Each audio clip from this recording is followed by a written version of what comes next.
Room date চাওয়ার প্রস্তাব দেওয়া হয় নয়নতারাকে।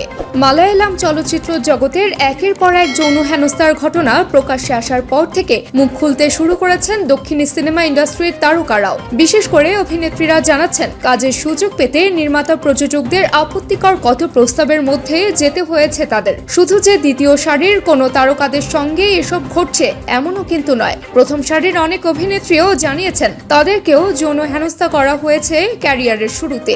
দক্ষিণী সিনেমার সুপারস্টার নয়নতারার সঙ্গেও এমন ঘটনা ঘটেছে। সম্প্রতি অভিনেত্রীর পুরনো একটি সাক্ষাৎকারের সেই ভিডিও প্রকাশ্যে এসেছে। সেখানে তিনি জানিয়েছেন, কাজের জন্য সরাসরি বিছানায় যাওয়ার প্রস্তাব দেওয়া হয়। নয়নতারা বলেন, আমাকে গুরুত্বপূর্ণ চরিত্র দেওয়ার পরিবর্তে বিছানায় যাওয়ার প্রস্তাব দেওয়া হয়, তবে সাহস করে মুখের উপর সেই প্রস্তাব ফিরিয়ে দিই, কারণ আমি জানি নিজের যোগ্যতায় দক্ষিণী ফিল্ম ইন্ডাস্ট্রির প্রথম সারির অভিনেত্রী হয়ে উঠেছে। মালায়ালাম সিনেমা মান সিনাক্কারে দিয়ে চলচ্চিত্রে পা রাখেন নয়নতারা। বর্তমানে দক্ষিণী সিনেমার প্রথম সারির অভিনেত্রী তিনি।